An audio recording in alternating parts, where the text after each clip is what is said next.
ஒரு பெரிய பசுமையான காட்டில் ஒரு குரங்கு இருந்தது. அதோட பெயர் மணிகண்டன். அந்த குரங்குக்கு மனுஷன மாதிரியே வாழணும்னு ஆசை. அதனால் அந்த குரங்கு டிஷர்ட்டு, ஐஃபோனு, ஹெட்ஃபோனு, கழுத்தில் செயின் போட்டுக்கிட்டு மனுஷங்க மாதிரி காட்டு முழுக்க சுற்றிக்கிட்டு இருக்கும். அதை பார்த்த குரங்கோட தலைவர் மணிகண்டன்கிட்ட வந்து சொன்னார், மணிகண்டா, இது நம்ம காட்டு சட்டத்துக்கு எதிரானது. மனுஷங்க மாதிரி ட்ரெஸ் போடக்கூடாது, அவர்கள் பொருட்களை திருடக்கூடாது. இதெல்லாம் இனிமேல் புரிஞ்சு நடந்துக்குவேன்னு நினைக்கிறேன் அப்படின்னு சொல்லிட்டு தலைவர் போயிடுறாரு. அதே நேரத்தில் ஊர் தலைவரோட பையன் மணிகண்டனோட நண்பன் குரங்கு வந்தது.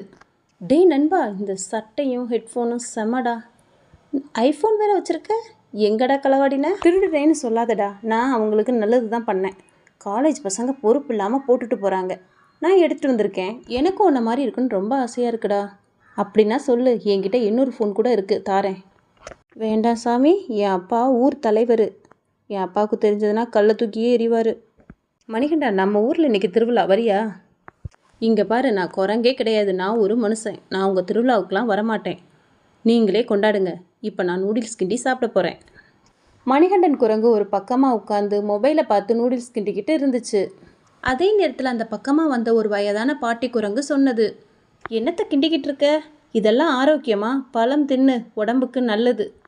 மணிகண்டன் சற்று கோபத்தோடு, அப்படியா, எனக்கு அதெல்லாம் தெரியும். இப்போது குரங்கு திருவிழாக்கு போகிற நேரம், போங்க. தனது கையில் இருந்த வாழைப்பழங்களை மணிகண்டனிடம் கொடுத்துவிட்டு பாட்டி குரங்கு மெதுவாக சென்றது. ஐயோ, தண்ணி பத்தலையே அப்படின்னு சொல்லி மணிகண்டன் குரங்கு தண்ணி எடுக்கிறதுக்காக ஆற்றுக்கு போய்விட்டான். அவன் தண்ணி எடுக்க போன நேரத்தில் அடுப்பில் இருந்த நூடுல்ஸ் கருக ஆரம்பித்தது. கருகி தீயாக மாறிடுச்சு.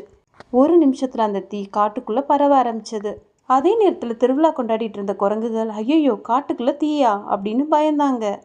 உடனே ஊர் தலைவர் தண்ணியை ஊற்றி தீயை அணைக்கலாம் அப்படின்னு சொல்லி எல்லாரும் சேர்ந்து தண்ணியை ஊற்றி தீயை அணைச்சாங்க. அதே நேரத்தில் நூடுல்ஸ்க்காக தண்ணி எடுத்துகிட்டு வந்த மணிகண்டன் குரங்கை பார்த்தாங்க. இவன் தாண்டா காரணம், நூடுல்ஸ் வைக்கிறேன்னு சொல்லி காட்டுக்கே தீ வச்சிட்டான் அப்படின்னு சொல்லிட்டு எல்லாரும் அவனை துரத்துனாங்க. மணிகண்டன் குரங்கு பயந்து மரத்து மேலே ஏறினான்.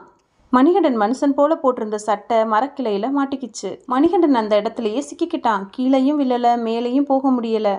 தலைவரே தலைவரே, என்னை மன்னிச்சிடுங்க, என்னை காப்பாத்துங்கன்னு கத்துனான். நீ இப்படி மனுஷனாக நடக்கணும், ஸ்டைலாக சமைக்கணும்னு ஆசைப்பட்டதால தான் இதெல்லாம் நடந்தது. ஒழுங்காக குரங்காக இருந்திருந்தா இந்த காட்டுக்கு தீயே வந்திருக்காது. மணிகண்டன் குரங்கு தலை குனிந்தது. மன்னிச்சிருங்க தலைவரே, இனிமே ஒழுங்காக இருப்பேன். சரி, இப்போ காப்பாத்துறேன், ஆனால் இனிமே நீ நூடுல்ஸ் கிண்டுன காட்டை விட்டே விரட்டிடுவேன். மணிகண்டன் குரங்கு ரொம்பவே வருத்தப்பட்டுச்சு தான் செஞ்சதை நினச்சி. குட்டீஸ், உங்களுக்கு இந்த கதை பிடிச்சிருந்ததுன்னா லைக் பண்ணுங்கள், ஷேர் பண்ணுங்கள், சப்ஸ்கிரைப் பண்ணுங்கள்.